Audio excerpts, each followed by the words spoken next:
السلام علیکم ورحمۃ اللہ۔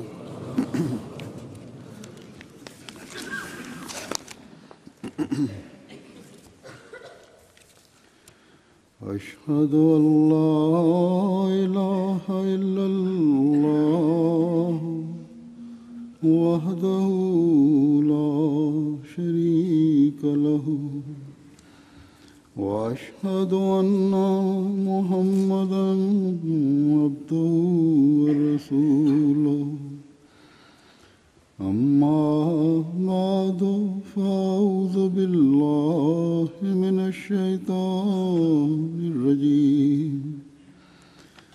بسم اللہ الرحمن الرحیم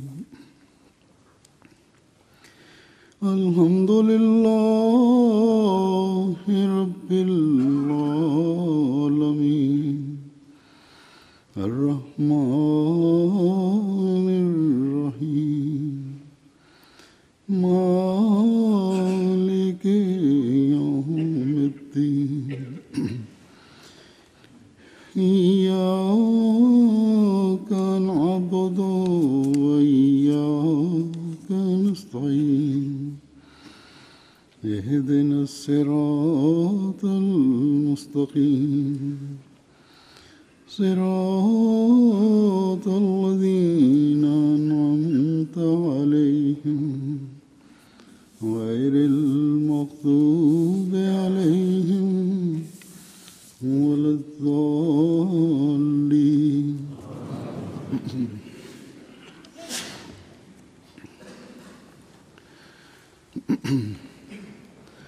گزشتہ خطبے میں ذکر ہوا تھا کہ حضرت مسیح موعود علیہ السلام نے حضرت صلی اللہ علیہ وسلم میں محو ہو کر قرآن کریم کو سمجھا، قرآنی احکامات کو سمجھا، اللہ تعالیٰ کی توحید کو سمجھا، کیونکہ توحید کا حقیقی مضمون حضرت صلی اللہ علیہ وسلم کے وسیلے کے بغیر سمجھ آ ہی نہیں سکتا، نہ ہی قرآن کریم کا علم حاصل ہو سکتا آپ کے وسیلے کے بغیر۔ اس لیے لا الہ الا اللہ کے ساتھ محمد رسول اللہ کو سمجھنا بھی ضروری ہے۔ محمد رسول اللہ صلی اللہ علیہ وسلم ہی ہیں جو لا الہ الا اللہ کا حقیقی اور عملی نمونہ اور مثال ہے۔ بہرحال آج میں اس بارے میں حضرت مسیح موعود علیہ السلام کے بعض ارشادات پیش کروں گا جو توحید کے بارے میں اپنے بیان فرمائے کہ سچی توحید کیا ہے، توحید کی حقیقت کیا ہے، کس طرح عمل کرنے سے انسان حقیقی موحد کہلا سکتا ہے۔ سورہ ناس کی تفسیر میں الہ الناس کی اہمیت پر روشنی ڈالتے ہوئے آپ فرماتے ہیں، پچھلے مضمون بیان ہو رہا ہے ملک الناس الہ الناس کا، رب الناس ملک الناس الہ الناس، فرماتے ہیں کہ میں یہ بتلانا چاہتا ہوں کہ پہلے اس صورت میں خدا تعالیٰ نے رب الناس فرمایا، پھر ملک الناس اور آخر میں الہ الناس، جو اصلی مقصود اور مطلوب انسان کا ہے، یعنی الہ الناس جو ہے وہی اصل مقصد ہے انسان کا، اسی کی انسان کو طلب ہے اور ہونی چاہیے۔ فرمایا کہ الہ کہتے ہیں مقصود، معبود اور مطلوب، یعنی وہ چیز جو حاصل کرنی ہے، جو ہمارا ٹارگٹ ہے، جس کو حاصل کرنا ضروری ہے، یا جہاں تک پہنچنے کے لیے ایک مسلمان کو کوشش کرنی چاہیے، ایک موحد کو کوشش کرنی چاہیے، اور اسی کی ہمیں طلب ہے۔ فرمایا الہ کہتے ہیں مقصود، معبود اور مطلوب کو، اور لا الہ الا اللہ کے معنی یہی ہیں کہ لا معبود علی ولا مقصود علی ولا مطلوب علی الا اللہ،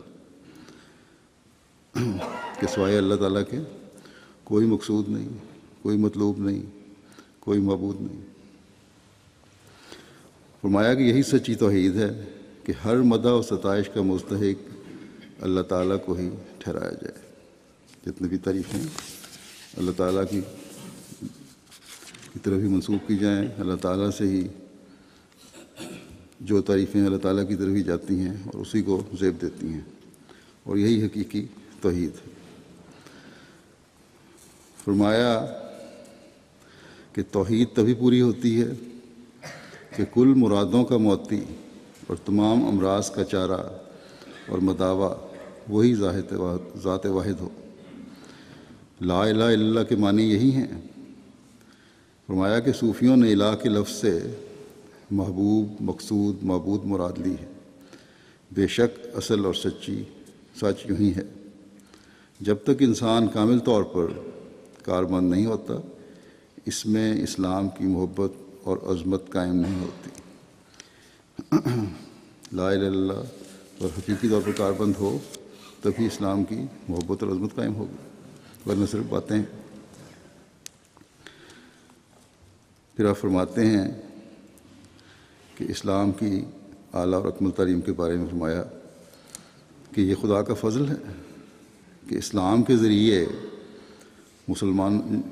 یہ خدا کا فضل ہے جو اسلام کے ذریعے مسلمانوں کو ملا، اور اس فضل کو رسول اللہ صلی اللہ علیہ وسلم لے کر آئے۔ جس پہلو سے دیکھو مسلمانوں کو بہت بڑے فخر اور ناز کا موقع ہے۔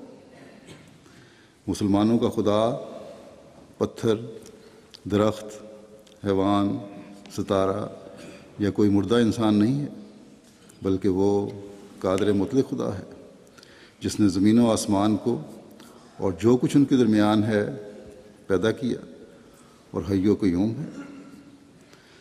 مسلمانوں کا رسول وہ رسول اللہ صلی اللہ علیہ وسلم ہے جس کی نبوت اور رسالت کا دامن قیامت تک دراز ہے۔ آپ کی رسالت مردہ رسالت نہیں، بلکہ اس کے ثمرات اور برکات تازہ بتازہ ہر زمانے میں پائے جاتے ہیں، جو اس کی صداقت کی ہر زمانے میں دلیل ٹھہرتے ہیں۔ چنانچہ اس وقت بھی خدا نے ان ثبوتوں اور برکات اور فیوز کو جاری کیا ہے، اور مسیح موعود کو بھیج کر نبوت محمدیہ کا ثبوت آج بھی دیا ہے، اور پھر اس کی دعوت ایسی عام ہے کہ کل دنیا کے لیے ہے۔ فرمایا، اللہ تعالیٰ قرآن میں فرماتا ہے، قل یا ایھا الناس انی رسول اللہ الیکم جمیعا، یہ کہہ دے کہ اے لوگوں، میں تمہارے لیے، تم سب کے لیے اللہ تعالیٰ کی طرف سے رسول بن کر آیا ہوں۔ اور پھر فرمایا، وما ارسلناک الا رحمۃ للعالمین، اور ہم نے تجھے دنیا کی طرف صرف رحمت بنا کر بھیجا۔ فرمایا کہ کتاب دی تو ایسی کامل اور ایسی محکم اور یقینی کہ لا ریب فیہ، اور فیہا کتب قیمہ، جس میں قائم رہنے والے احکام ہیں۔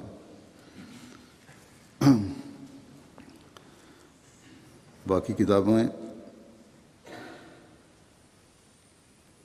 تو صرف قصے ہیں جو اب قصے رہ گئے ہیں۔ ایسی صداقتیں جو دائمی ہیں وہ صرف قرآن کریم میں نظر آتی ہیں، اور آیات محکمات، قول فصل، میزان، مہیمن۔ پھر فرماتے ہیں کہ غرض ہر طرح سے کامل اور مکمل دین مسلمانوں کا ہے، جس کے لیے الیوم اکملت لکم دینکم واتممت علیکم نعمتی ورضیت لکم الاسلام دینا کی مہر لگ چکی ہے، کہ آج تمہارے لیے تمہارا دین مکمل ہو گیا، اپنی نعمتوں کو اللہ تعالیٰ نے پورا کر دیا، اور تمہارے لیے دین کے طور پر اسلام کو پسند کیا۔ یہ مہر لگ چکی ہے، بس اسلام ہی ہے جو آخری اور کامل دین ہے، جو تمام ضرورتوں کو پورا کرنے والا ہے۔ پھر فرمایا پھر کس قدر افسوس ہے مسلمانوں پر کہ وہ ایسے کامل دین جو رضائے الہی کا موجب اور باعث ہے، جو رضائے الہی کا موجب اور باعث ہے، رکھ کر بھی بے نصیب ہیں۔ ایسے دین کو کی طرف منسوب ہو کے بھی بے نصیب ہیں اور اس دین کے برکات اور ثمرات سے حصہ نہیں لیتے، بلکہ خدا تعالیٰ نے جو ایک سلسلہ ان برکات کو زندہ کرنے کے لیے قائم کیا تو اکثر انکار کے لیے اٹھ کھڑے ہوئے اور لستہ مرسلہ اور لستہ مومنہ کی آوازیں بلند کرنے لگے۔ مسیح موعود کو بھیجا تو بجائے اس کے کہ قبول کرتے جو آن حضرت صلی اللہ علیہ وسلم کی نبوت کا ہی فیض ہے، انکار کرنا شروع کر دیا۔ یہ نعرے لگانے شروع کر دیے کہ تم کوئی خدا تعالیٰ کی طرف سے نہیں آئے، یہ آوازیں بلند کرنی شروع کر دیں کہ تم مومن نہیں ہو۔ فرمایا کہ یاد رکھو خدا تعالیٰ کی توحید کا اقرار محض ان برکات کو جذب نہیں کر سکتا جو اس اقرار اور اس کے دوسرے لوازمات یعنی اعمال صالحہ سے پیدا ہوتے ہیں۔ صرف توحید کا اقرار کر لینا برکات کو جذب نہیں کرے گا، جو اس اقرار کے ساتھ جو لوازمات ہیں یعنی اعمال صالحہ کا بجا لانا ان کے وہ بھی ضروری ہیں، وہ جب تک پیدا نہیں ہوتی۔ توحید کی برکتیں تبھی ملیں گی جب آن حضرت صلی اللہ علیہ وسلم میں سے ہو کر آپ کے اسوہ حسنہ پر کو دیکھتے ہوئے عمل کرتے ہوئے اعمال صالحہ بجا لاؤ گے۔ فرمایا یہ سچ ہے کہ توحید اعلیٰ درجے کی جز ہے جو ایک سچے مسلمان اور ہر خدا ترس انسان کو اختیار کرنی چاہیے، مگر توحید کی تکمیل کے لیے ایک دوسرا پہلو بھی ہے اور وہ محبت الہی ہے، یعنی خدا سے محبت کرنا۔ قرآن شریف کی تعلیم کا اصل مقصد اور مدعا یہی ہے کہ خدا تعالیٰ جیسا وحدہ لا شریک ہے ایسا ہی محبت کی روح سے بھی اس کو وحدہ لا شریک یقین کیا جائے۔ اور کل انبیاء علیہم السلام کی تعلیم کا اصل منشا ہمیشہ یہی رہا ہے، چنانچہ لا الہ الا اللہ جیسے ایک طرف توحید کی تعلیم دیتا ہے، ساتھ ہی توحید کی تکمیل محبت کی ہدایت بھی کرتا ہے۔ لا الہ الا اللہ توحید کی تعلیم بھی دیتا ہے اور توحید کی تکمیل محبت سے توحید سے محبت کرنے کے کمال کو حاصل کرنے کی ہدایت بھی کرتا ہے۔ اور جیسا کہ میں نے ابھی کہا ہے، یہ ایک ایسا پیارا اور پرمعنی جملہ ہے کہ اس کی مانند ساری تورات اور انجیل میں نہیں اور نہ دنیا کی کسی اور کتاب نے کامل تعلیم دی ہے۔ الہ کے معنی ہیں ایسا محبوب اور معشوق جس کی پرستش کی جاوے۔ گویا اسلام کی یہ اصل محبت کے مفہوم کو پورے اور کامل طور پر ادا کرتی ہے۔ یاد رکھو جو توحید بدون محبت کے ہو وہ ناقص اور ادھوری ہے، اور محبت ملتی ہے اللہ تعالیٰ کی جیسے پہلے ذکر ہو چکا حضرت صلی اللہ علیہ وسلم سے ہو کر۔ اس لیے اللہ تعالیٰ نے فرمایا، اعلان کروایا کہ فاتبعونی یحببکم اللہ، کہ آن وسلم کی پیروی کرو گے، انہوں نے فرمایا کہ میری پیروی کرو تو پھر اللہ تعالیٰ کی محبت ملے گی۔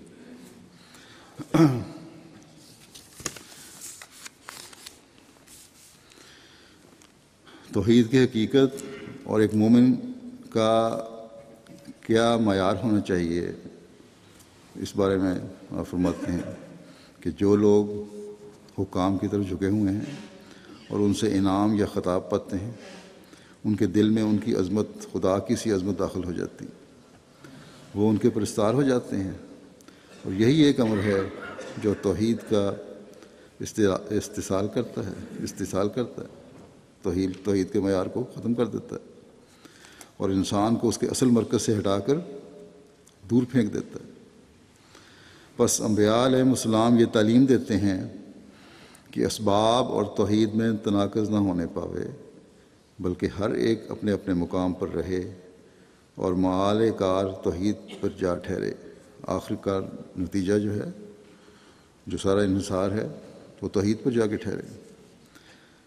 وہ انسان کو، یعنی انبیاء انسان کو یہ سکھانا چاہتے ہیں کہ ساری عزتیں، سارے آرام اور حاجات براری کا متکفل خدا ہی ہے۔ بس اگر اس کے مقابل میں کسی اور کو بھی قائم کیا جاوے تو صاف ظاہر ہے کہ دو ضدوں کے تقابل سے ایک ہلاک ہو جاتی ہے۔ جب مقابلہ ہوگا دو ضدوں کا تو لازماً ایک ہلاک ہوئے گی۔ دو دشمنوں کا مقابلہ ہوگا، دو فریقین کا مقابلہ ہوگا تو ایک کو بہرحال ہار مارنی پڑے گی۔ فرمایا کہ اس لیے مقدم ہے کہ خدا تعالیٰ کی توحید قائم ہو، رعایت اسباب کی جاوے، اسباب کو خدا نہ بنایا جاوے۔ اسباب کو استعمال کرنا ضروری ہے، جو ذریعے اللہ تعالیٰ نے مہیا کیے ہیں، وسائل مہیا کیے ہیں، ان کو استعمال کرو، لیکن ان کو خدا نہ بناؤ، توحید کو مقدم رکھو۔ اسی توحید سے ایک محبت خدا تعالیٰ سے پیدا ہوتی ہے، جبکہ انسان یہ سمجھتا ہے کہ نفع و نقصان اسی کے ہاتھ میں ہے، موسن حقیقی وہی ہے، ذرہ ذرہ اسی سے ہے، کوئی دوسرا درمیان نہیں آتا۔ جب انسان اس پاک حالت کو حاصل کرے تو وہ موحد کہلاتا ہے۔ جب یہ حالت ہو جائے گی، مکمل انحصار خدا تعالیٰ پر ہو جائے گا، کوئی دوسرا درمیان میں نہیں ہوگا، تبھی موحد کہلاؤ گے۔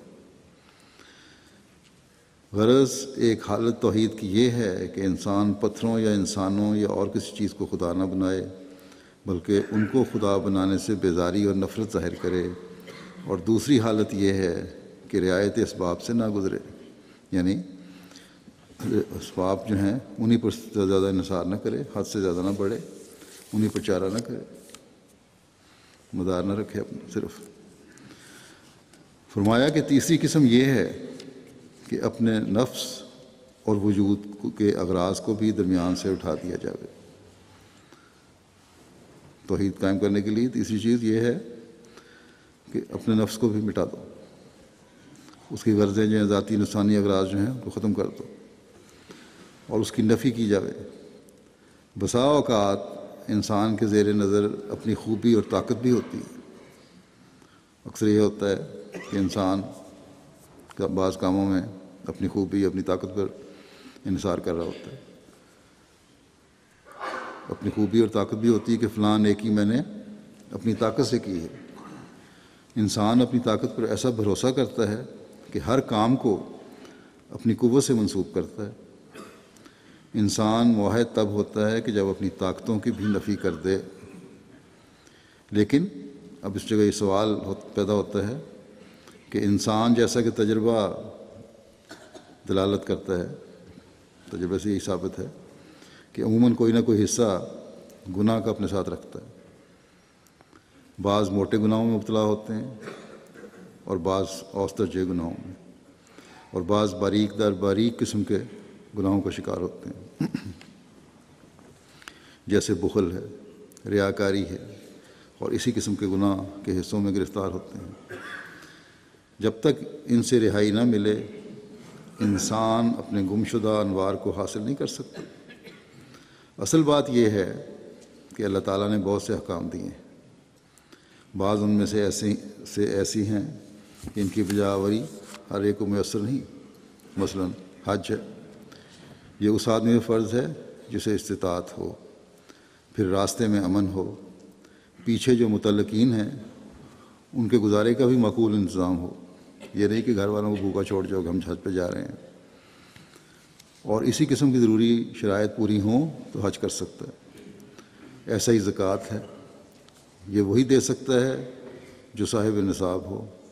ایسا ہی نماز میں بھی تغیرات ہو جاتے ہیں، سفر میں قصر ہو جاتی ہے، دوسرے جمع ہو جاتی ہے بعض حالات میں، لیکن ایک بات ہے جس میں کوئی تغیر نہیں، کوئی تبدیلی نہیں پیدا ہو سکتی، لا الہ الا اللہ محمد رسول اللہ۔ اصل یہی بات ہے، اور باقی جو کچھ ہے وہ سب اس کے مکملات ہیں۔ توحید کی تکمیل نہیں ہوتی جب تک عبادات کی بجا آوری نہ ہو۔ جس طرح اللہ تعالیٰ نے حکم دیا ہے عبادت کرنے کا، اس طرح عبادت کرو گے تبھی توحید کی تکمیل ہوگی۔ فرمایا کہ اس کے یہی معنی ہیں کہ لا الہ الا اللہ محمد رسول اللہ کہنے والا اس وقت اپنے اقرار میں سچا ہوتا ہے کہ حقیقی طور پر عملی پہلو سے بھی وہ ثابت کر دکھائے کہ حقیقت میں اللہ کے سوا کوئی دوسرا محبوب و مطلوب اور مقصود نہیں ہے۔ جب اس کی یہ حالت ہو اور واقعی طور پر اس کا ایمانی اور عملی رنگ اس اقرار کو ظاہر کرنے والا ہو تو وہ خدا تعالیٰ کے حضور اس اقرار میں جھوٹا نہیں۔ ساری مادی چیزیں جل گئی ہیں اور ایک فنا ان پر اس کے ایمان میں آ گئی ہے، تب وہ لا الہ الا اللہ منہ سے نکالتا ہے، اور محمد رسول اللہ جو اس کا دوسرا جزو ہے وہ نمونے کے لیے ہے، کیونکہ نمونہ اور نظیر سے ہر بات سہل ہو جاتی ہے۔ مثالیں قائم ہوں تو سب باتیں آسان ہو جاتی ہیں، اور مثال حضرت صلی اللہ علیہ وسلم نے قرآن کریم کے ہر حکم پر عمل کر کے اپنا اسوہ حسنہ قائم کر کے ہمیں دے دی۔ فرمایا کہ انبیاء علیہ السلام نمونوں کے لیے آتے ہیں، اور حضرت صلی اللہ علیہ وسلم جمیع کمالات کے نمونوں کے جامع تھے۔ تمام کمالات جتنے بھی ہیں آپ میں جمع ہو گئے، اور ان کے نمونوں کی مثالیں بھی آپ نے قائم کر دیں، کیونکہ سارے نبیوں کے نمونے آپ میں جمع ہیں۔ ایک دفعہ ایک مجلس میں سوال ایک ہوا کہ یہودیوں میں بھی توحید موجود ہے، اسلام اس سے بڑھ کر کیا پیش کرتا ہے؟ اعتراض کرنے والے نے اعتراض کیا۔ آپ نے فرمایا کہ یہودیوں میں توحید تو نہیں ہے، ہاں کشرت توحید بے شک ہے، ایک اس کا قول ہے توحید کا وہ موجود ہے، اور نرا کشر کسی کام نہیں آ سکتا۔ توحید کے مراتب ہوتے ہیں، بغیر ان کے توحید کی حقیقت معلوم نہیں ہوتی۔ نرا لا الہ الا اللہ ہی کہہ دینا کافی نہیں، یہ تو شیطان بھی کہہ دیتا ہے۔ جب تک عملی طور پر لا الہ الا اللہ کی حقیقت انسان کے وجود میں متحقق نہ ہو کچھ نہیں ہو سکتا۔ یہودیوں میں یہ بات کہاں ہے؟ آپ ہی بتا دیں۔ سوال کرنے والا بھی یہودی تھا۔ توحید کا ابتدائی مرحلہ اور مقام تو یہ ہے کہ اللہ تعالیٰ کے قول کے خلاف کوئی امر انسان سے سرزد نہ ہو، اور کوئی فعل اس کا اللہ تعالیٰ کی محبت کے منافی نہ ہو۔ گویا اللہ تعالیٰ ہی کی محبت اور اطاعت میں محو اور فنا ہو جاوے۔ اسی واسطے اس کے یہ معنی یہ ہیں کہ لا معبود علی ولا محبوب علی ولا متعالی الی اللہ، یعنی اللہ تعالیٰ کے سوا نہ کوئی میرا معبود ہے، نہ کوئی محبوب ہے، اور نہ کوئی واجب الاطاعت ہے۔ یاد رکھو شرک کی کئی قسمیں ہوتی ہیں، ان میں سے ایک شرک جلی کہلاتا ہے، دوسرا شرک خفی۔ شرک جلی کی مثال تو عام طور پر یہی ہے، جیسے یہ بت پرست لوگ بتوں، درختوں یا اور اشیاء کو معبود سمجھتے ہیں۔ اور شرک خفی یہ ہے کہ انسان کسی شے کی تعظیم اس طرح کرے جس طرح اللہ تعالیٰ کی کرتا ہے، ضرورت سے زیادہ کسی کو عزت و مقام دینا شروع کر دے، یا جیسے اللہ تعالیٰ کی کرتا ہے یا اس کی کرنی چاہیے، یا کسی شے سے اللہ تعالیٰ کی طرح محبت کرے، یا اس سے خوف کرے، یا اس پر توکل کرے۔ اب غور کر کے دیکھ لو کہ یہ حقیقت کامل طور پر توریت کے ماننے والوں میں پائی جاتی ہے یا نہیں۔ خود حضرت موسیٰ کی زندگی میں جو کچھ ان سے سرزد ہوا وہ بتانے والے کو آپ فرما رہے ہیں کہ آپ کو بھی معلوم ہوگا۔ اگر توریت کافی ہوتی تو چاہیے تھا کہ یہودی اپنے نفوس کو مزکی کرتے، مگر ان کا تزکیہ نہ ہوا، وہ نہایت قسی القلب اور گستاخ ہوتے گئے۔ حضرت موسیٰ کو بھی جواب دینے لگے تھے۔ یہ تاثیر قرآن شریف میں ہی ہے کہ وہ انسان کے دل پر بشرطے کہ اس سے سوری و معنوی اعراض نہ کیا جائے، ایک خاص اثر ڈالتا ہے، اور اس کے نمونے ہر زمانے میں موجود رہتے ہیں، چنانچہ اب بھی موجود ہیں۔ قرآن شریف نے فرمایا قل ان کنتم تحبون اللہ فاتبعونی یحببکم اللہ، یعنی اے رسول تو ان لوگوں کو کہہ دے کہ اگر تم اللہ سے محبت کرتے ہو تو میری اتباع کرو، اللہ تعالیٰ تم کو اپنا محبوب بنا لے گا۔ حضرت صلی اللہ علیہ وسلم کی کامل اتباع انسان کو محبوب الہی کے مقام تک پہنچا دیتی ہے، جس سے معلوم ہوتا ہے کہ آپ کامل موحد کا نمونہ تھے۔ پھر اگر یہودی توحید کے ماننے والے ہوتے تو کوئی وجہ نہ تھی کہ ایسے موحد سے دور رہتے، انہیں یاد رکھنا چاہیے تھا، یعنی صلی اللہ علیہ وسلم کو پھر ماننا چاہیے تھا، ان کو انہیں یاد رکھنا چاہیے تھا کہ خدا تعالیٰ کے خاتم الرسل کا انکار اور عناد نہایت خطرناک امر ہے، مگر انہوں نے پرواہ نہیں کی، اور باوجود کہ ان کی کتاب میں آپ کی پیشگوئی موجود تھی مگر انکار کر دیا۔ اس کی وجہ بجز اس کے اور کیا ہو سکتی ہے کہ قسد قلوبہم۔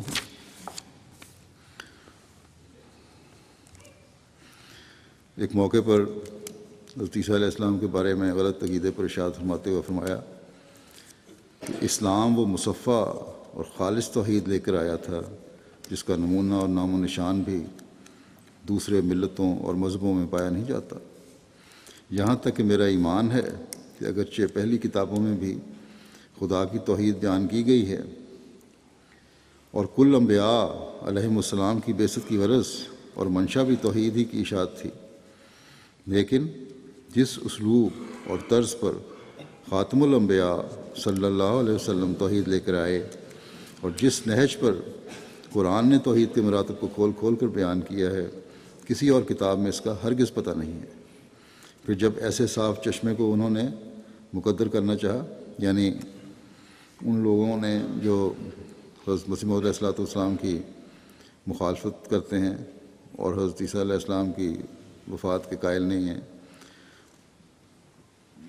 اور خدا تعالیٰ کے مقابل پر بعض جگہ انہوں نے کھڑا کیا ہوا ہے، اور پھر بھی اپنے آپ کو مسلمان کہتے ہیں، ان کے بارے میں فرما رہے ہیں کہ جب ایسے صاف چشمے کو انہوں نے، یعنی ایسے مسلمان کہلانے والوں نے مقدر کر دیا، کرنا چاہا ہے، تو بتاؤ اسلام کی توہین میں کیا باقی رہا؟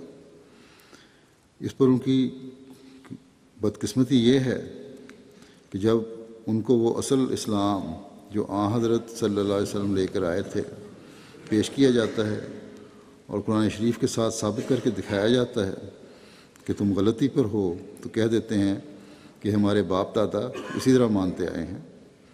مگر میں کہتا ہوں کہ کیا اتنی بات کہہ کر یہ اپنے آپ کو بری کر سکتے ہیں؟ نہیں، بلکہ قرآن شریف کے موافق اور خدا تعالیٰ کی سنت قدیم کے مطابق اس قول سے بھی ایک حجت ان پر پوری ہوتی ہے۔ جب کبھی کوئی خدا کا مامور اور مرسل آیا ہے تو مخالفوں نے اس کی تعلیم کو سن کر یہی کہا ہے، ما سمعنا بہذا فی آبائنا الاولین، یعنی ہم نے اپنے پہلے باپ دادوں میں اس قسم کا واقعہ ہوتے نہیں دیکھا، نہ سنا۔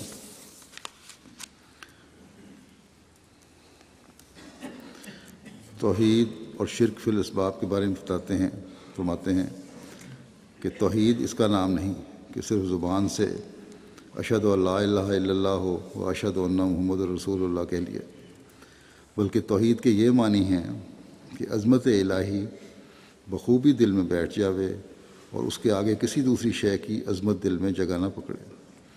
ہر ایک فعل اور حرکت اور سکون کا مرجع اللہ تعالیٰ کی پاک ذات کو سمجھا جاوے، اور ہر ایک امر میں اسی پر بھروسہ کیا جاوے، کسی غیر اللہ پر کسی قسم کی نظر اور توکل ہرگز نہ رہے، اور خدا تعالیٰ کی ذات میں اور صفات میں کسی قسم کا شرک جائز نہ رکھا جاوے۔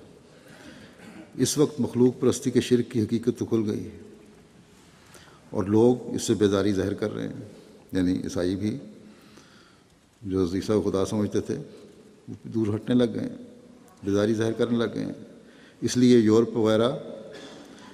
یورپ وغیرہ تمام بلاد میں عیسائی لوگ ہر روز اپنے مذہب سے متنفر ہو رہے ہیں، چنانچہ روزمرہ کے اخباروں، رسالوں اور اشتہاروں سے جو یہاں پڑھے جاتے ہیں اس بات کی تصدیق ہوتی ہے۔ اس زمانے میں جو رفتار تھی متنفر ہونے کی، اب تو اس سے ہزاروں گنا بڑھ گئی ہے، بلکہ عملاً بہت سے لوگ نام نہاد صرف کہنے کے لیے عیسائی ہیں،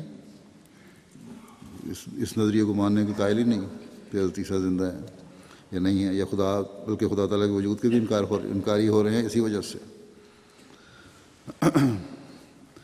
فرمایا کہ الغرض مخلوق پرستی کو اب کوئی نہیں مانتا۔ ہاں، اسباب پرستی کا شرک اس قسم کا شرک ہے کہ اس کو بہت سے لوگ نہیں سمجھتے۔ مثلاً کسان کہتا ہے کہ جب تک کھیتی نہ کروں گا اور وہ پھل نہ لاوے گی تب تک گزارا نہیں ہو سکتا۔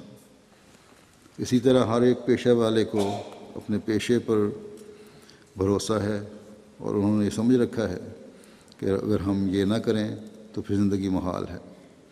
اس کا نام اسباب پرستی ہے، اور یہ اس لیے ہے کہ خدا تعالیٰ کی قدرتوں پر ایمان نہیں ہے۔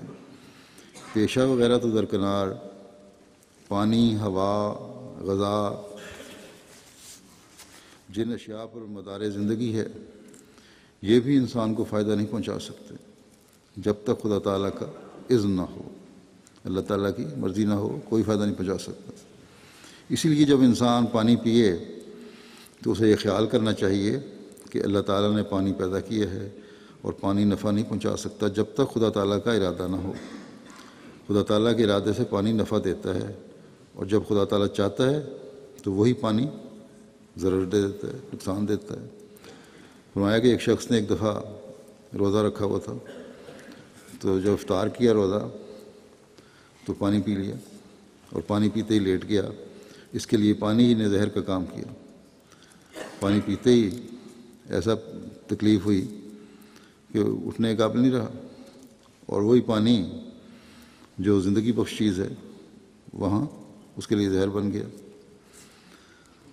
بعض لوگ بے انتہا پی جاتے ہیں پانی روزے کے بعد، ان کے لیے نقصان دہ ہوتا ہے، احتیاط کرنی چاہیے اس بارے میں۔ پھر فرمایا کہ جو کام ہے، خواہ معاشرے کا خواہ کوئی اور، جب تک اس میں آسمان سے برکت نہ پڑے تب تک مبارک نہیں ہوتا۔ غرض کہ اللہ تعالیٰ کے تصرفات پر کامل یقین چاہیے۔ جس کا یہ ایمان نہیں ہے اس میں دہریت کی ایک رگ ہے۔ پہلے ایک امر آسمان پر ہو رہتا ہے، تب زمین پر ہوتا ہے۔ فرمایا کہ لاف و گزاف کا نام توحید نہیں۔ مولویوں کی طرف دیکھو کہ دوسروں کو واعظ کرتے اور آپ کچھ عمل نہیں کرتے، اس لیے اب ان کا کسی قسم کا اعتبار نہیں رہا۔ اور ایک مولوی کا ذکر ہے کہ وہ واعظ کر رہا تھا، سامعین میں اس کی بیوی بھی موجود تھی۔ صدقہ و خیرات اور مغفرت کا واعظ اس نے کیا۔ اس سے متاثر ہو کر ایک عورت نے پاؤں سے ایک پازیب اتار کر واعظ صاحب کو دے دی، جس پر واعظ صاحب نے کہا کہ تو چاہتی ہے کہ تیرا دوسرا پاؤں دوزخ میں جلے؟ یہ سن کر اس نے دوسری بھی دے دی۔ جب گھر میں آئے تو بیوی نے بھی اس واعظ پر عمل درآمد چاہا کہ محتاج کو کچھ دے۔ مولوی صاحب نے فرمایا کہ یہ باتیں سنانے کی ہوتی ہیں، کرنے کی نہیں ہوتی، اور کہا کہ اگر ایسا کام ہم نہ کریں تو گزارا نہیں ہوتا۔ یہ آج کل کے مولویوں کا یہی حال ہے۔ انہی کے متعلق فرمایا کہ انہی کے متعلق ضرب المثل ہے کہ واعظاں کی جلوہ بر محراب و منبر میں کنند، جوں بے خلوت میرا ون کار دیگر میں کنند۔ یعنی واعظ کرنے والے جو کچھ محراب و منبر پر بتاتے ہیں، جب تنہائی میں جاتے ہیں تو اس کام کے برخلاف کرتے ہیں۔ پھر ایک حقیقی مومن جو توحید پر قائم ہو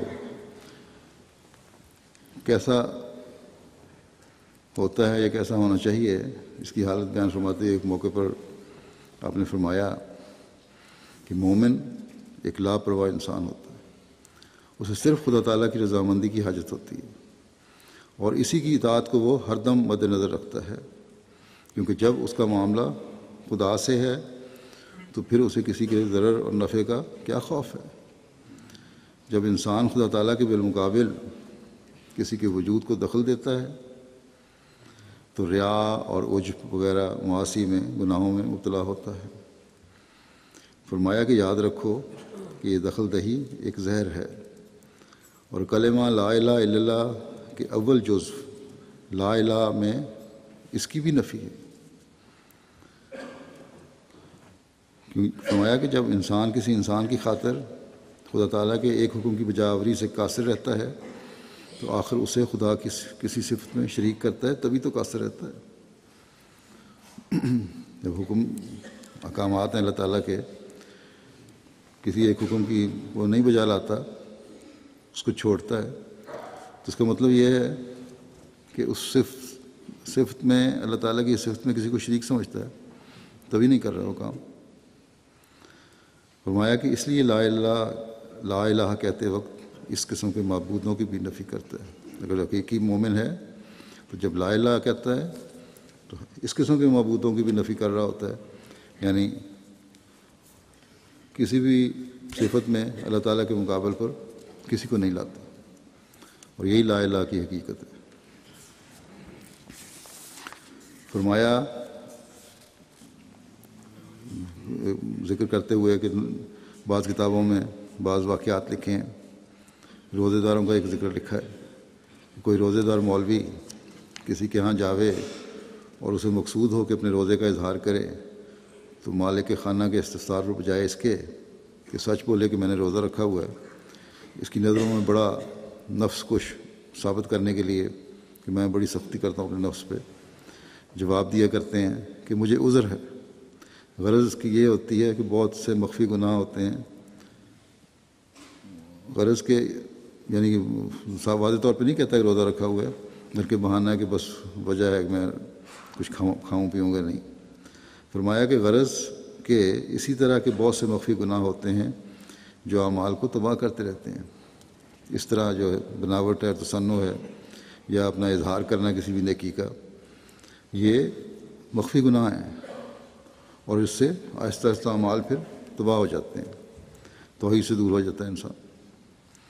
فرمایا کہ عمراء کو کبر اور نخوت لگے رہتے ہیں جو کہ ان کے عملوں کو کھاتے رہتے ہیں، اس لیے بعض غریب آدمی جن کو اس قسم کے خیالات نہیں ہوتے وہ سبقت لے جاتے ہیں،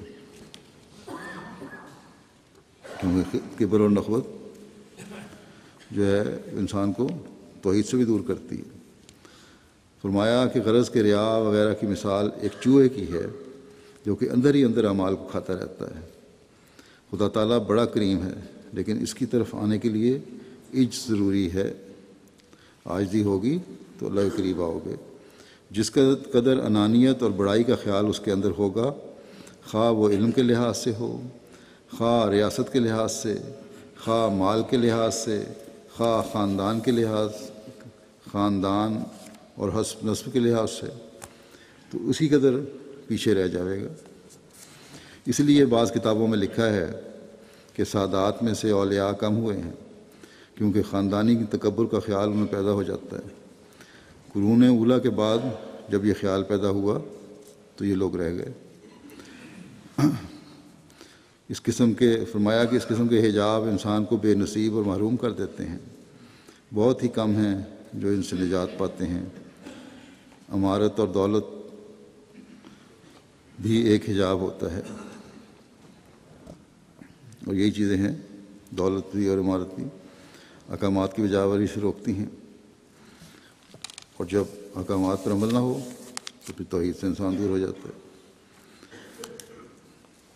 آپ کا ایک الہام ہے کہ انت منی وانا منکا، تو آپ سے سوال کیا گیا کہ لوگ یہ اعتراض کرتے ہیں تو یہ تو توحید کے خلاف ہے کہ تو مجھ میں سے ہے اور میں تجھ میں سے۔ فرمایا کہ انت منی تو بالکل صاف ہے، اس پر کسی قسم کا اعتراض اور نکتہ چینی نہیں ہو سکتی۔ میرا ظہور محض اللہ تعالیٰ کے فضل سے ہی ہے اور اسی سے ہے، یعنی انت منی کا مطلب یہ ہے کہ جو کچھ ملا ہے اللہ تعالیٰ کے فضل سے ملا ہے، اللہ تعالیٰ نے دیا ہے۔ پھر فرماتے ہیں کہ یاد رکھنا چاہیے کہ اصل بات یہ ہے کہ اللہ تعالیٰ جیسا قرآن شریف میں بار بار اس کا ذکر ہوا ہے، وحدہ لا شریک ہے، نہ اس کی ذات میں کوئی شریک ہے، نہ صفات میں، نہ افعال میں۔ سچی بات یہی ہے کہ اللہ تعالیٰ کی توحید پر ایمان کامل اس وقت تک نہیں ہو سکتا جب تک انسان ہر قسم کے شرک سے پاک نہ ہو۔ توحید تبھی پوری ہوتی ہے کہ در حقیقت اللہ تعالیٰ کو کیا باعتبار ذات اور کیا باعتبار صفات کے اصل اور افعال کے بے مثل مانے۔ اب اللہ تعالیٰ کی ذات اور صفات کے حساب سے یہی سمجھے کہ اسی سے کی طرف ساری منسوب ہوتی ہیں، اسی سے اسی کی ذات اور صفات جو ہیں وہ ہر چیز پر حاوی ہیں، اور جو کام ہیں ان کے نتائج ہیں وہ جیسی بے مثل نتائج جیسے اللہ تعالیٰ پیدا فرما سکتا ہے اور کوئی پیدا نہیں فرما سکتا۔ فرمایا نادان میرے اس الہام پر تو اعتراض کرتے ہیں اور سمجھتے نہیں کہ اس کی حقیقت کیا ہے، لیکن اپنی زبان سے ایک خدا کا اقرار کرنے کے باوجود بھی اللہ تعالیٰ کی صفات دوسرے کے لیے تجویز کرتے ہیں، جیسے حضرت مسیح علیہ السلام کو محی اور ممیت مانتے ہیں، زندہ کرنے والا اور مردہ کرنے والا مانتے ہیں، مارنے والا مانتے ہیں، عالم الغیب مانتے ہیں، الحی القیوم مانتے ہیں۔ کیا یہ شرک ہے یا نہیں؟ یہ خطرناک شرک ہے جس نے عیسائی قوم کو تباہ کیا ہے، اور اب مسلمانوں نے اپنی بدقسمتی سے ان کے اسی قسم کے اعتقادوں کو اپنے اعتقادات میں داخل کر لیا۔ بس اس قسم کے صفات جو اللہ تعالیٰ کے ہیں کسی دوسرے انسان میں خواہ وہ نبی ہو یا ولی تجویز نہ کرے، اور اسی طرح خدا تعالیٰ کے افعال میں بھی کسی دوسرے کو شریک نہ کرے۔ دنیا میں جو اسباب کا سلسلہ جاری ہے، بعض لوگ اس حد تک اسباب پرست ہو جاتے ہیں کہ وہ اللہ تعالیٰ کو بھول جاتے ہیں۔ توحید کی اصل حقیقت تو یہ ہے کہ شرک فی الاسباب کا بھی شائبہ باقی نہ رہے۔ خواص اشیاء کی نسبت کبھی یہ یقین نہ کیا جائے، یعنی جو چیزوں میں خواص ہوتے ہیں ان کے بارے میں یہ یقین نہ کیا جائے کہ وہ خواص یا ان کی خاصیتیں ان کے ذاتی ہیں، بلکہ یہ ماننا چاہیے کہ وہ خواص بھی اللہ تعالیٰ نے ان میں ودیت کر رکھے ہیں، جیسے تربت ایک بوٹی ہے، اسحال لاتی ہے، یا سم الفار ہلاک کر دیتا ہے، ایک زہر ہے۔ اب یہ قوتیں اور خواص ان چیزوں کے خود بخود نہیں ہیں، بلکہ اللہ تعالیٰ نے ان میں رکھے ہوئے ہیں۔ اگر وہ نکال لے تو پھر نہ تربت دستاور ہو سکتی ہے اور نہ سنکھیا ہلاک کرنے کی خاصیت رکھ سکتا ہے، نہ اسے کھا کر کوئی مر سکتا ہے۔ غرض اسباب کے سلسلے کو حد اطلال سے نہ بڑھاوے، اور صفات و افعال الہیہ میں کسی کو شریک نہ کرے، تو توحید کی حقیقت متحقق ہوگی اور اسے موحد کہیں گے۔ لیکن اگر وہ صفات و افعال الہیہ میں کسی دوسرے کی تجویز کرتا ہے تو وہ زبان سے گو کتنا ہی توحید ماننے کا اقرار کرے، وہ موحد نہیں کہلا سکتا۔ ایسے موحد تو آریہ بھی ہیں جو اپنی زبان سے کہتے ہیں کہ ہم ایک خدا کو مانتے ہیں، لیکن باوجود اس اقرار کے وہ یہ بھی کہتے ہیں کہ روح اور مادے کو خدا نے پیدا نہیں کیا، وہ اپنے وجود اور قیام میں اللہ تعالیٰ کے محتاج نہیں ہیں، گویا اپنی ذات میں ایک مستقل وجود رکھتے ہیں یہ روح اور مادہ۔ اس سے بڑھ کر اور کیا شرک ہوگا؟ اسی طرح بہت سے لوگ ہیں جو شرک اور توحید میں فرق نہیں کر سکتے۔ ایسے افعال اور اعمال ان سے زرزد ہوتے ہیں، یا وہ اس قسم کے اعتقادات رکھتے ہیں جن میں صاف طور پر شرک پایا جاتا ہے۔ مثلا کہہ دیتے ہیں کہ اگر فلاں شخص نہ ہوتا تو ہم ہلاک ہو جاتے، یا فلاں کام درست نہ ہوتا۔ بس انسان کو چاہیے کہ اسباب کے سلسلے کو حد اطلال سے نہ بڑھاوے اور صفات و افعال الہیہ میں کسی کو شریک نہ کرے۔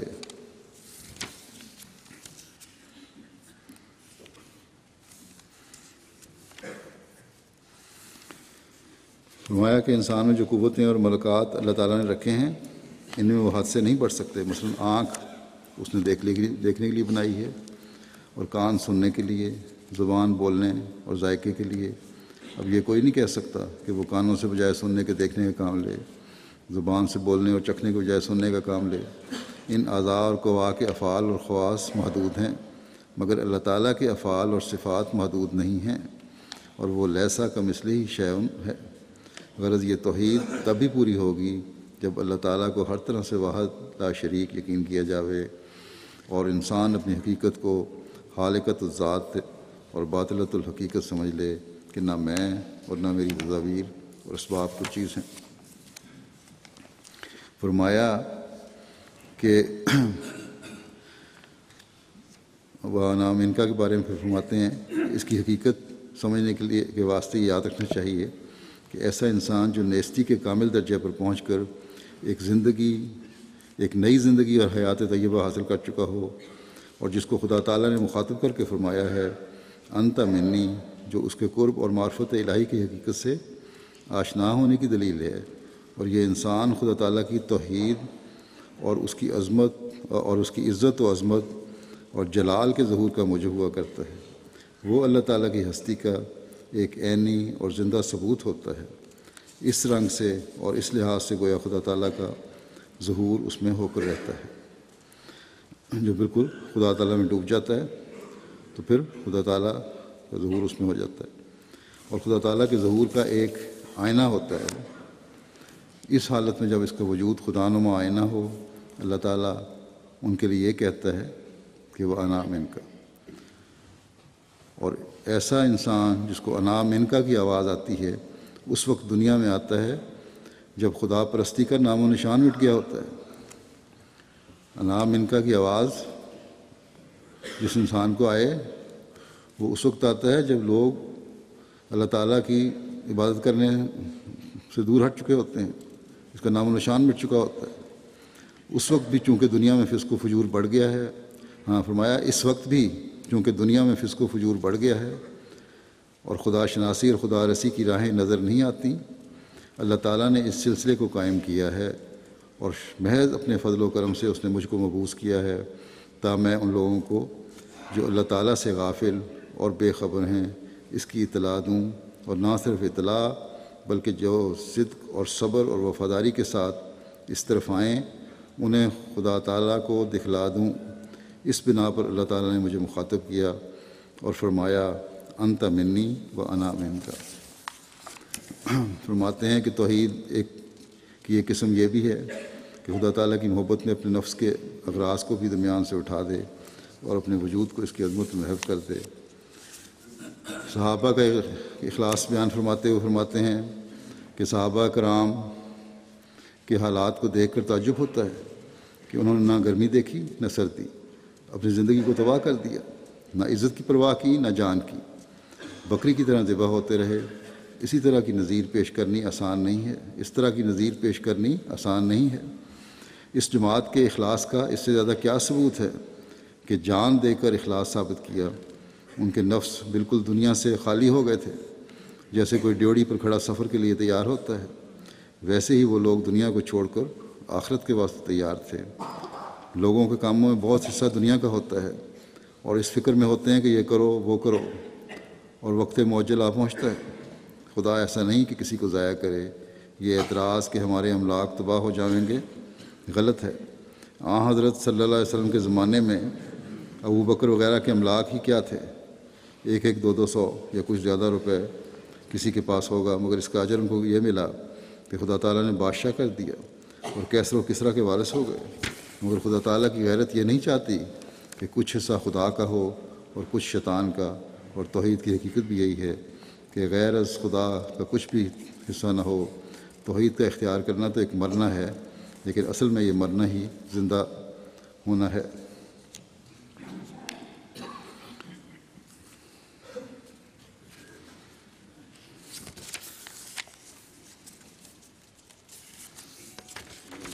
پھر آپ فرماتے ہیں کہ یقیناً سمجھو اس دنیا کے بعد ایک اور جہان ہے جو کبھی ختم نہ ہوگا۔ اس کے لیے تمہیں اپنے آپ کو تیار کرنا چاہیے۔ یہ دنیا اور اس کی شوقتیں یہاں ختم ہو جاتی ہیں، مگر اس کی نعمتوں اور خوشیوں کا کوئی بھی انتہا نہیں ہے۔ میں سچ کہتا ہوں کہ جو شخص ان سب باتوں سے الگ ہو کر خدا تعالیٰ کی طرف آتا ہے وہی مومن ہے، اور جب ایک شخص خدا کا ہو جاتا ہے تو پھر یہ کبھی نہیں ہو سکتا کہ خدا تعالیٰ اسے چھوڑ دے یہ مت سمجھو کہ خدا ظالم ہے۔ جو شخص خدا تعالیٰ کے لیے کچھ کھوتا ہے وہ اس سے کہیں زیادہ پا لیتا ہے۔ اگر تم خدا تعالیٰ کی رضا کو مقدم کر لو اور اولاد کی خواہش نہ کرو تو یقیناً اور ضروری سمجھو کہ اولاد مل جاوے گی، اور اگر مال کی خواہش نہ ہو تو وہ ضرور دے دے گا۔ تم دو کوششیں مت کرو، کیونکہ ایک وقت دو کوششیں نہیں ہو سکتی۔ کوشش ایک ہی ہو، اور وہ یہ ہے کہ خدا تعالیٰ کو پانے کی صحیح کرو، کوشش کرو۔ جو خدا تعالیٰ کے واسطے دنیا کو چھوڑ دیتے ہیں انہیں دنیا بھی مل جاتی ہے، لیکن یہ شرط ہے کہ ہر قسم کے شرک سے بچو۔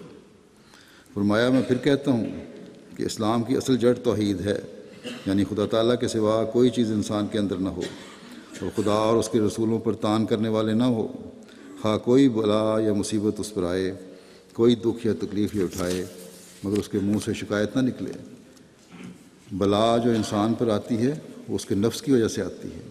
خدا تعالیٰ ظلم نہیں کرتا۔ ہاں کبھی کبھی صادقوں پر بھی بلا آتی ہے، مگر دوسرے لوگ اسے بلا سمجھتے ہیں، در حقیقت وہ بلا نہیں ہوتی، وہ اعلام برنگ انعام ہوتا ہے۔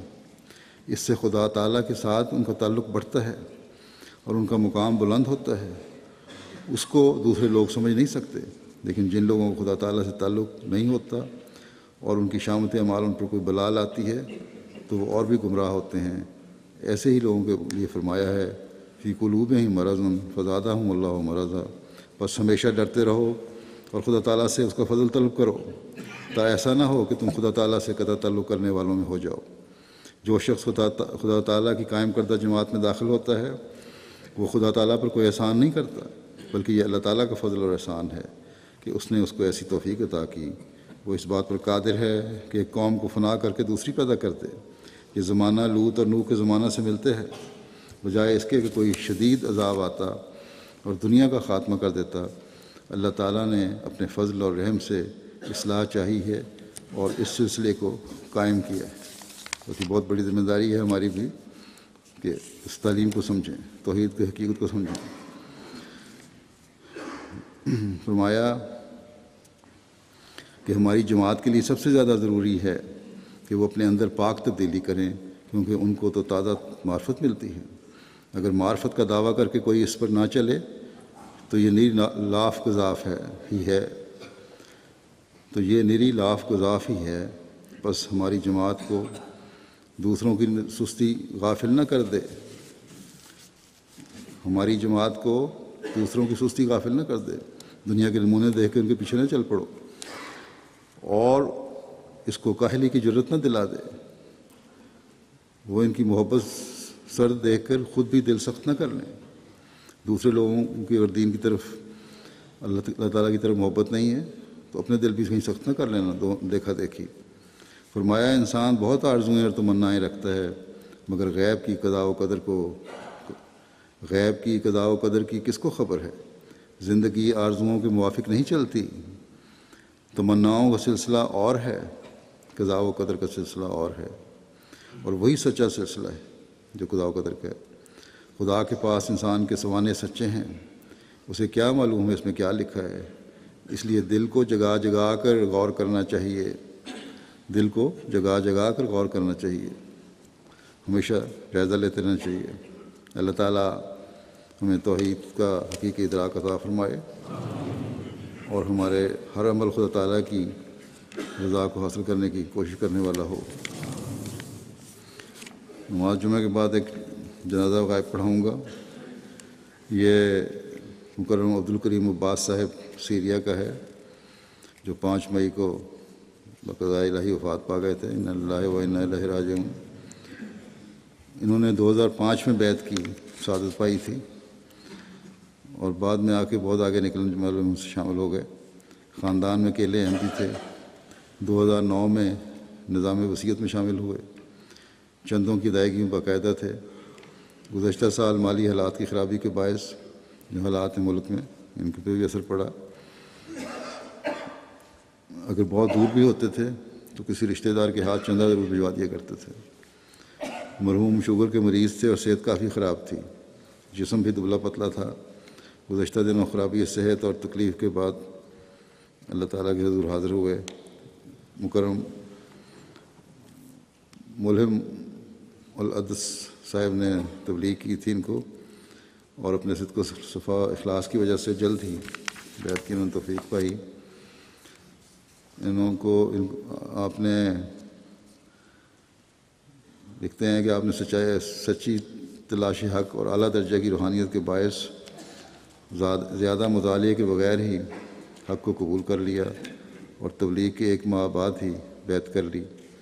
بیعت کے بعد آپ نے خواب میں دیکھا کہ آپ مسجد قباء میں کبار صحابہ کے ساتھ نماز پڑھ رہے ہیں، اور سب نے سفید لباس پہنا ہوا ہے۔ نیز بیان کیا کہ نماز کے دوران ان کی حالت بہت روحانی تھی۔ مرحوم اس خواب سے بہت خوش تھے، کہا کرتے تھے کہ یہ خواب اس بات کا ثبوت ہے کہ میرا بیعت کا فیصلہ درست تھا، لیکن اپنی خاکساری کے باعث ہمیشہ پوچھا کرتے تھے کہ کیا میں واقعی صحابہ کے ساتھ نماز پڑھنے کا اہل ہوں؟ جہاں بھی ہوتے تبلیغ کرتے، اس بارے میں کسی خوف یا ملامت کی پرواہ نہیں کرتے تھے۔ خصوصاً یہ بات اس لیے بھی قابل ذکر ہے کہ آپ اس علاقے میں رہتے تھے جہاں کے رہائشی اپنے عقائد اور عادات کے خلاف کوئی بات سننے کو تیار نہیں ہوتے۔ شدید بیماری کے باوجود جماعت سے رابطہ رکھتے اور مطالعہ کرتے اور دلائل سیکھتے اور نرمی سے آگے بیان فرماتے۔ بہت نرم دل اور دھیمے مزاج کے طور پر مشہور تھے۔ ہمیشہ یہ ثابت کرتے کہ بیماری کوئی روک نہیں ہے اور ہر کوئی حضرت مسیح موعود علیہ السلام کے پیغام کو پہنچانے میں حصہ لے سکتا ہے۔ جب تبلیغ کرتے اور حضرت مسیح موعود علیہ السلام کا ذکر کرتے تو آنکھیں نمناک ہو جاتیں۔ حق کی بات ہمیشہ جرأت اور بہادری سے کرتے، اور سننے والوں کو احساس نہ ہوتا کہ ایسا کلام کوئی دبلا پتلا انسان کر سکتا ہے۔ وفات کے بعد ان کے گھر والے، کیونکہ احمدی نہیں تھے، ان کی نعش آبائی گاؤں لے گئے اور وہاں احمدی بھی جنازہ نہیں پڑھ سکے۔ بہرحال بعد میں انہوں نے جنازہ غائب پڑھا، ہم بھی انشاءاللہ پڑھیں گے۔ حانی طاہر صاحب لکھتے ہیں کہ مرحوم بہت مخلص احمدی تھے۔ 2009 میں میرے لیے ویب سائٹ ڈیزائن کرنے کی پیشکش کی۔ میں نے وقت کی کمی کا عذر کیا تو کہنے لگے کہ مجھے صرف مضامین بھجوا دیا کریں، باقی کام میں خود کروں گا۔ پھر انہوں نے بہت ہی خوبصورت ویب سائٹ ڈیزائن کی۔ جماعت کی خدمت کے بارے میں اپنی لگن اور شدت کا اور تڑپ کا اظہار کرتے تھے۔ مجید عامر صاحب نے بھی لکھا ہے کہ مرحوم محمد العباس کو خاکسار کے ساتھ حضرت مسیح موعود علیہ السلام کی اردو کتب کے عربی تراجم کی چیکنگ اور دہرائی کے سلسلے میں کام کرنے کی توفیق ملی۔ اس دوران شدت سے محسوس کیا کہ مرحوم غیر معمولی اخلاص اور باریک بینی سے کام کرنے اور جلد کام کو نپٹانے کے عادی تھے۔ کبھی بیماری کو اسراف میں آڑے نہیں آنے دیا، بلکہ بیماری کا کبھی ذکر تک بھی نہیں کیا۔ حضرت مسیح علیہ السلام کی تحریرات کو پڑھ کر بڑی سعادت اور خوشی کا اظہار کرتے، اور اکثر کہا کرتے تھے کہ حضرت مسیح علیہ السلام کے معارف اور تعلیمات جلد عرب لوگوں میں پہنچنے چاہیے تاکہ وہ بھی اس سے مستفید ہوں اور ہدایت پائیں۔ خلافت کی محبت میں سرشار تھے۔ اللہ تعالیٰ ان کے درجات بلند فرمائے اور خود کا سلوک فرمائے۔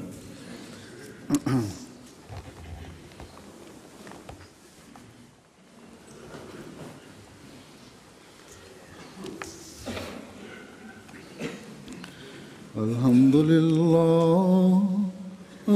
لله نحمده ونستعينه ونستغفره ونؤمن به ونتوكل عليه ونعوذ بالله من شرور أنفسنا ومن سيئات أعمالنا من يهده الله فلا مضل له ومن يضلل فلا هادي له ونشهد أن لا إله إلا الله ونشهد أن محمدا عبده ورسوله عباد الله رحمكم الله إن الله يأمر بالعدل